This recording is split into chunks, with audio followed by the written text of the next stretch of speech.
देखो हम ऐसे बनाए हैं यहाँ पे वो जो बोला है तो देखिए A speak the truth 60% and in case of B 90% है तो what percentage case are they like to contradict each other. Contradict मतलब ये दोनों आपस में ना मतलब कॉन्ट्राडिक्ट करेगा, मतलब एक दूसरे को अपोज करेगा। ठीक है, अपोज मतलब ये सही बोलेगा तो ये गलत बोलेगा, ऐसे समझना। ठीक है, ये सही बोलेगा तो ये गलत बोलेगा और ये गलत बोलेगा तो ये सही बोलेगा। ठीक है, वो ऐसा है। तो ए स्पीक ट्रूथ कितना 60% यानी कितना 0.6 और बी स्पीक ट्रूथ कितना 90% यानी 0.9। और तो ए अगर 60% झूठ बोलता है तो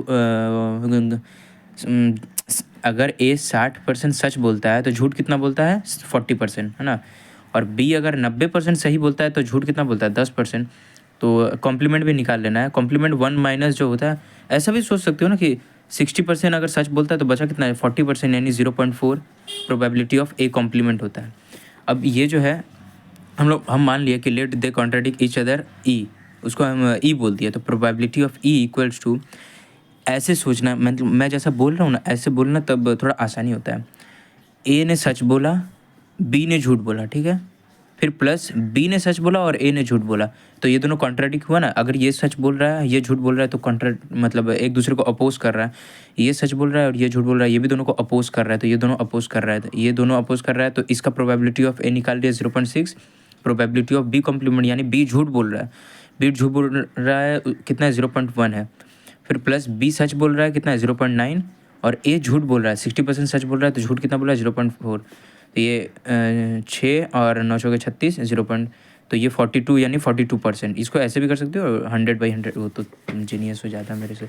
और ये हो गया 42 का ना 20 और ये 24 का। इसमें बोला अ बैग कंटेन 8 वाइट और 7 ब्लैक।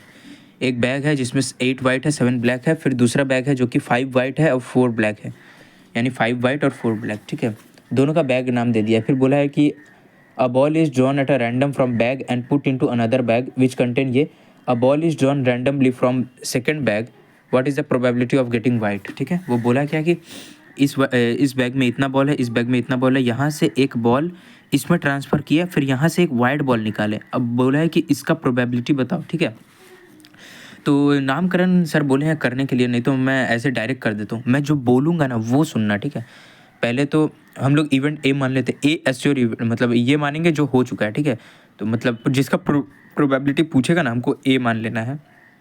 तो ए क्या है, white ball is drawn from back to, यहाँ से वाइट बॉल निकाल लिए हैं। फिर जो रास्ता है ना उसको इवेंट E1 E2 E3 जितना भी होगा, इसमें तो 2 ही बॉल है तो 2 ही रास्ता हो सकता है।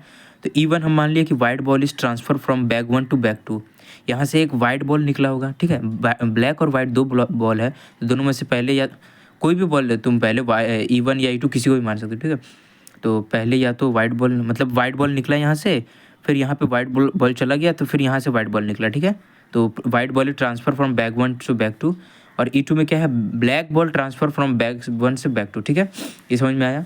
अब प्रोबेबिलिटी ऑफ E1 क्या है, white ball is transfer from bag 1 से बैग 2, यहाँ से वाइट बॉल निकलने का प्रोबेबिलिटी कितना है, वाइट बॉल 8/15 है E1 और E2 क्या है ब्लैक बॉल, तो ब्लैक बॉल का कितना है 7/15। अब देखो ये, अब मैं जैसे बोलूँगा ना वो समझना। ठीक है, ये देखो ये प्रोबेबिलिटी ऑफ ए निकाल रहे हैं ए। ठीक है, ये अभी बाद में बताऊंगा। ठीक है, प्रोबेबिलिटी ऑफ ए निकाल रहे हैं। ए क्या है, प्रोबेबिलिटी ऑफ E1 हो चुका है, यानी यहाँ से वाइट बॉल निकल गया है। अब वाइट बॉल निकलने के बाद अब यहाँ से हम लोग एक वाइट बॉल निकाले, इसका प्रोबेबिलिटी। तो ऐसे बोलना, यहाँ से एक वाइट बॉल निकल गया है, अब सेकेंड बैग से वाइट बॉल की प्रोबेबिलिटी प्लस यहाँ से ब्लैक बॉल निकल गया है इनटू वहाँ से वाइट बॉल निकालने की प्रोबेबिलिटी।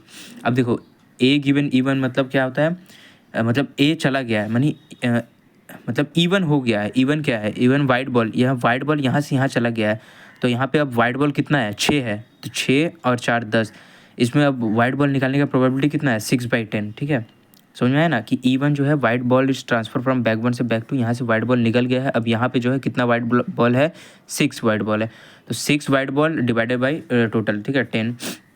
अब यहाँ से बोला है कि E2 क्या है, black ball is transfer from bag 1 से बैग 2, यहाँ से ब्लैक बॉल निकल गया। अब ब्लैक बॉल यहाँ से एक ब्लैक बॉल निकला, तो यहाँ पे टोटल ब्लैक बॉल कितना हो गया 5, और यहाँ पे वाइट बॉल तो 5 ही है, तो 5/10।